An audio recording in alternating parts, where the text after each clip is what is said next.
let's talk a little bit about some of the things that are going on in the city right now. And it's the Lyons Avenue Dockweiler Environmental Impact Report. And I said, could this be a city council member's pot of gold? Because as part of the proposal, or the initial proposal, puts the road across Lyons Avenue right through Lorraine West property, and makes that property very valuable. And so you might wonder why all the money is being spent on that particular intersection. And scratch your head, and I think we all kind of get the idea. But this has been hiding in plain sight, and this is something that's a little annoying to me. It is on the city website if you know how to find it. Okay? But you won't find it just by looking at their main categories and main headings. So if you go and you search on proposed Lyons Avenue Dockweiler Drive extension, then a link will come up, or you can use the link from this. I'll send the link out. And you'll find out that there have been meetings recently, but they're not noticed in the normal way. So if you have a sanitation district meeting, for example, or if you have a commissioner meeting, and you've signed up for meeting notices at the city, you get notice of that, or at least if you go onto their website and you look in their calendar, you'll see it on their calendar. Not this item. And there's actually a separate place to sign up on this item if you want to get noticed of what's going on. But of course you have to know how to find it in the first place, or know that it's going on. And even with the city of Santa Clarita being the lead facility in this EIR, the meetings are not held in City Hall. They're not held at city facilities. They're held at the Master's College. Okay, so it's very interesting of how you can hide this in plain sight, because when someone asks, if we go to the council meeting and say, well, how come we haven't seen it? Strickland will say, well, it's on the website. And, we did everything that we were legally required to do. Well, that's true, but that normally isn't the way things work. Anyway, if you go out on there, there's the whole EIR is there, all 400 pages of it. But it starts out with the cover letter. Very recently, it was written on August the 5th, 2013. And initially, that study period for this EIR was going to be August to September in 2013. And they, in fact, did have a scoping meeting on August the 21st in 2013, and then everything went silent. The project was to extend the Lyons Avenue over the tracks and continue to Dockweiler and close the 13th Street crossing. Councilmember West owns the property that road would go through, and I'll show you some maps here in a minute. So in the notice of availability, which was written on August the 16th, 2017, you'll notice that there is a second meeting. And that meeting is on September the 28th, so we have not missed it, at 6 p.m. at the Master's College on Quigley Canyon Road, Building 35, English and History Center, Room 100, thoroughly hidden somewhere where it's going to be really hard to find. But don't worry about a thing, because I'm going to call and ask Carla Callahan to give me a map as to exactly where it is, and I'm going to send that out to you as well. Because this is something that you should be able to go out and talk about. This is your money that they're spending. So here's the original project. I think if you notice, the original project goes across the Lyons Avenue, crosses the railroad tracks. Dockweiler is extended, and a road goes between Lyons and Dockweiler. Now, Lorraine's property extends all the way to Placerita Canyon Road. So right there at that intersection, we could draw a big circle around it. That's all Lorraine West property. And there's a big advantage to that. You have, yes, sir.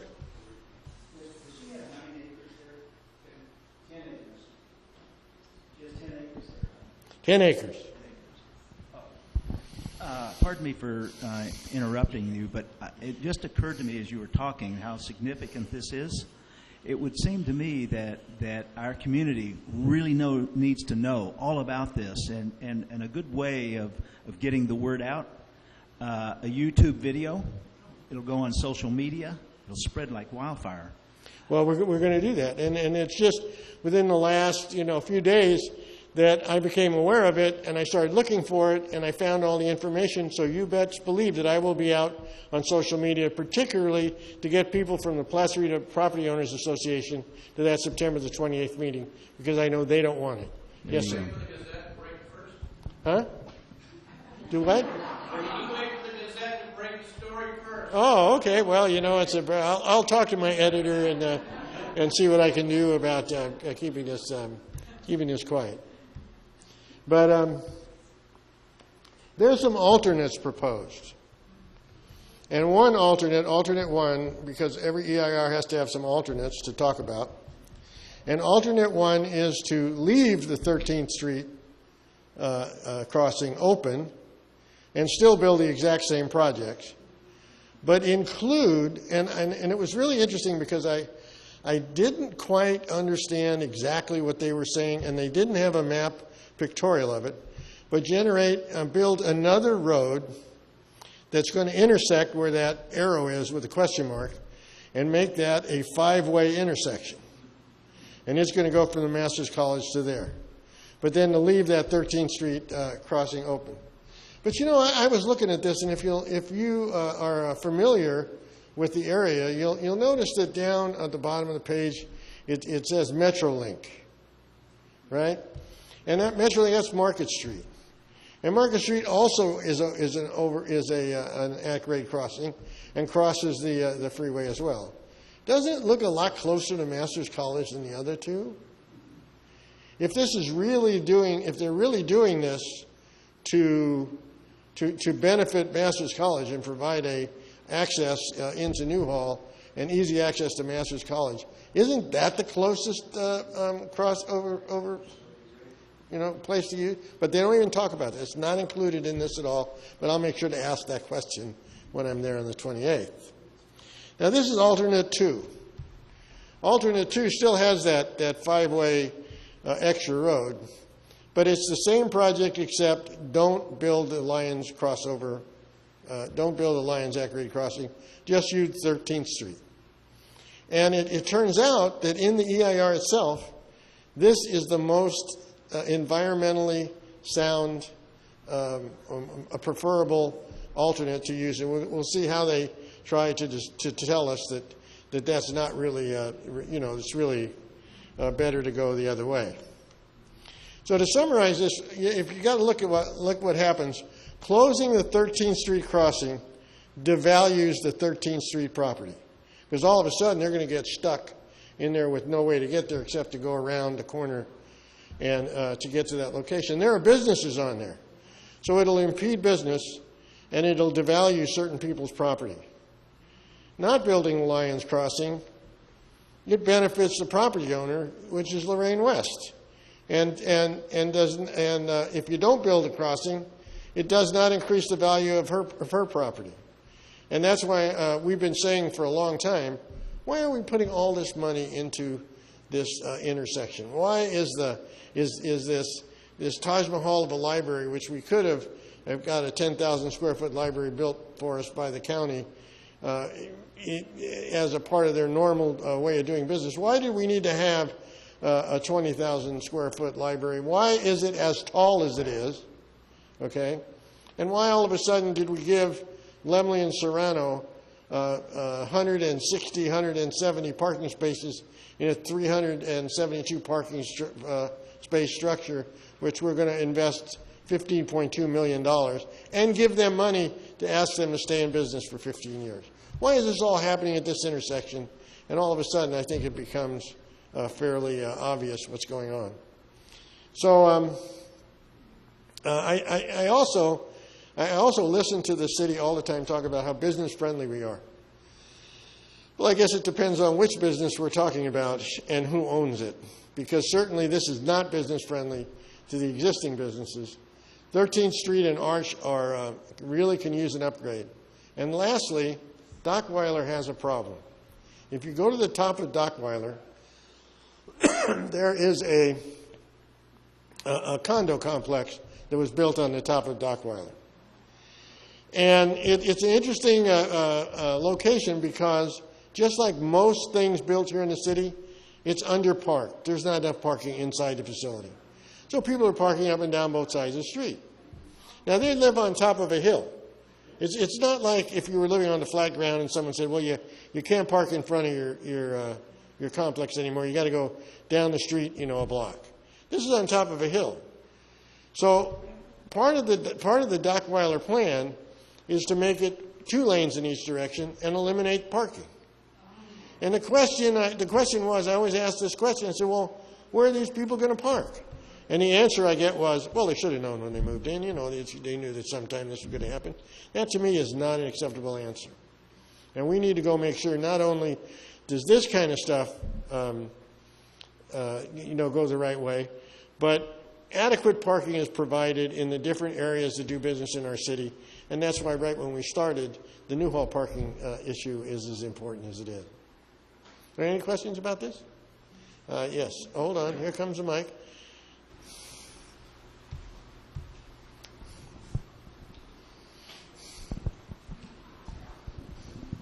Ed Dunn, taking you back a ways with this project, my wife and I were in planning for either a permit or something one time at City Hall.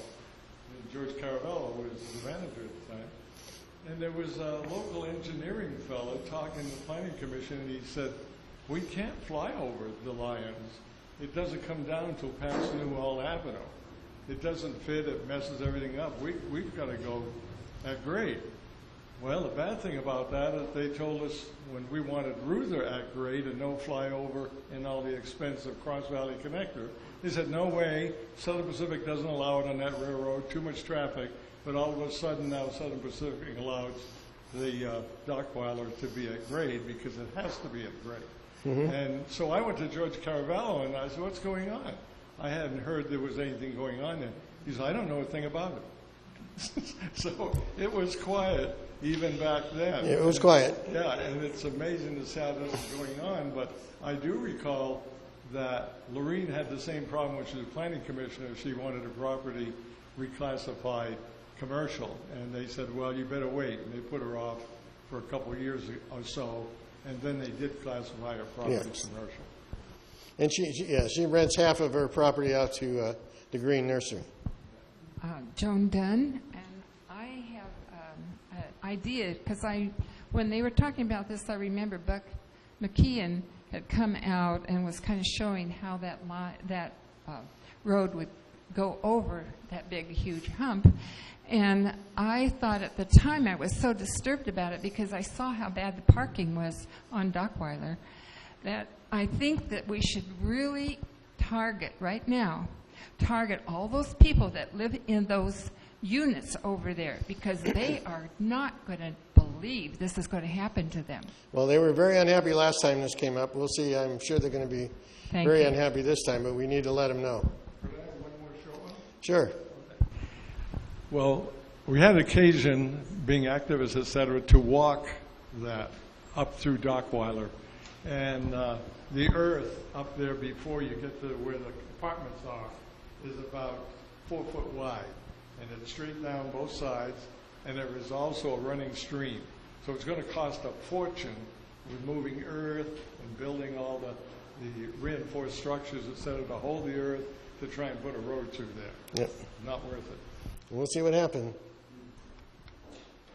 Anyway, public outreach meeting number 2. Yes, Doug, go ahead. Talk into it there. I tend to be naive on this stuff. But is she Oh. What was I saying?